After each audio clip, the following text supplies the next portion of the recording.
Welcome.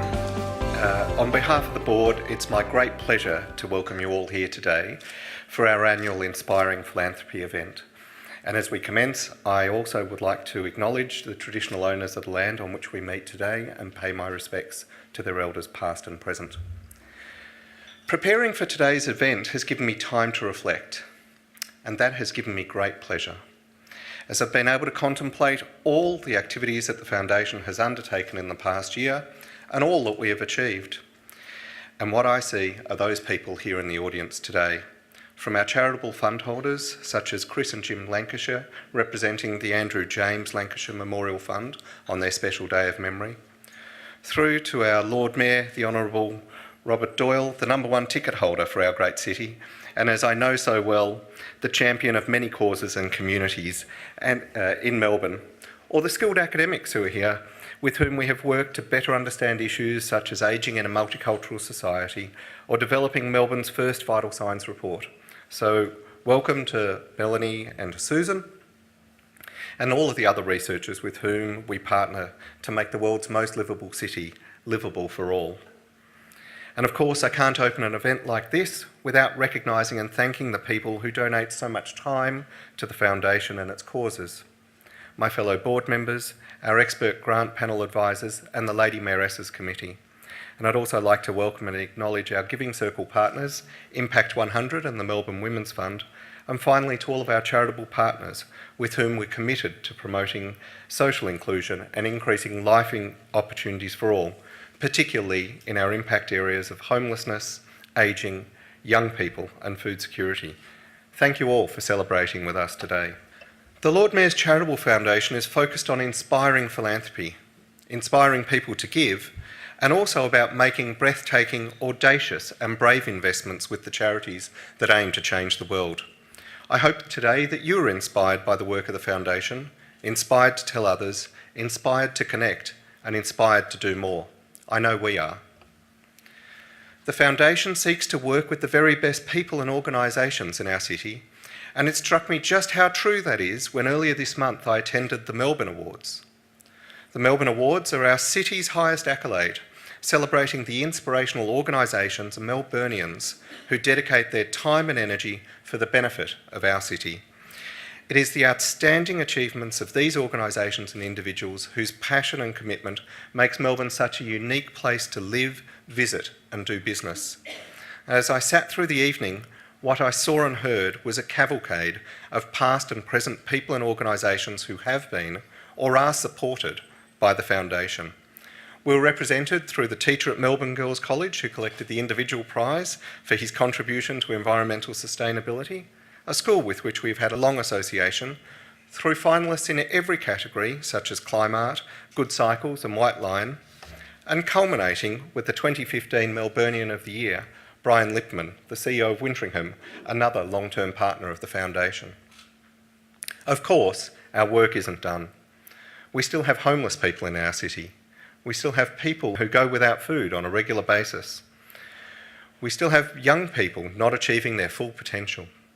Today you'll hear more about our work in these areas, and it now gives me great pleasure to announce the winners of our inaugural Seed Challenge. The Seed Challenge was a new initiative in 2015 that involved a partnership between the Lord Mayor's Charitable Foundation and the Australian Centre for Social Innovation, or TAXI as it's known. The challenge sought to encourage new and innovative solutions to the significant issue of unemployment of young people with a disability across 4 key streams.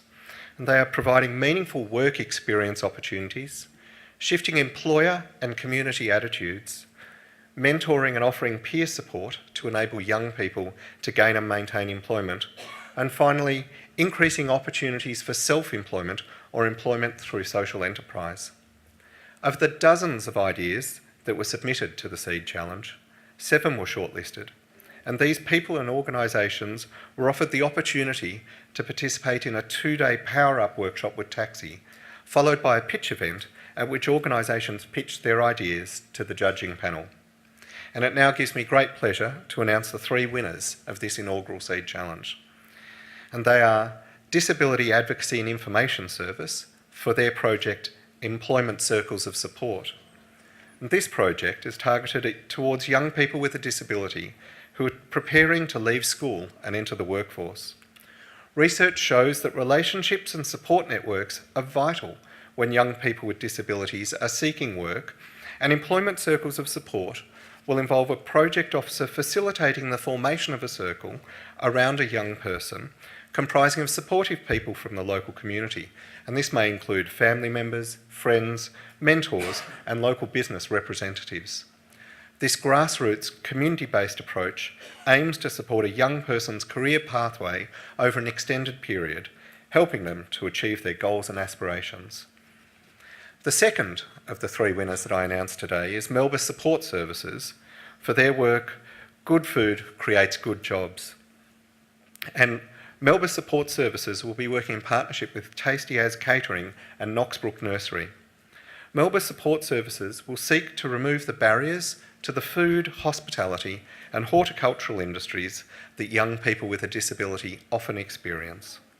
The project will take an innovative approach to learning by developing 2 courses into pictorial and easy to understand content for people with a disability who are keen to learn but not able to read. The Seed Challenge will enable the Bakehouse and Tasty As to relocate to premises with a commercial kitchen and will fund an upgrade of the kitchen to make it suitable for people with a disability. And this new location at the newly reopened Lilydale campus of the Box Hill TAFE also has the potential to generate work experience and employment opportunities for all of the young people involved. And the third project that has won this year's inaugural Seed Challenge is awarded to the Bridge Incorporated for their work or their project entitled Interactive Work Experience. And this project is focused on understanding and shifting parents' attitudes around work for children and teenagers with a disability. The Bridge will partner with Springvale Park Special Developmental School to learn about how parental attitudes and expectations can help or hinder work opportunities while young people are still at school. The project will also identify post-school work experience options for young people with a disability and the most effective way to communicate these options and the possibilities for young people with disabilities to parents from diverse and culturally linguistic backgrounds. On behalf of the Foundation, I wish all of these organisations the very best as you embark on these projects, and we look forward to your reports in years to come, and perhaps hearing the voice of the Lord Mayor announcing your name as a winner as a future Melbourne Award for yet again taking homegrown ingenuity to the world and making Melbourne a better place, not just for young people with a disability, but for us all. Thank you.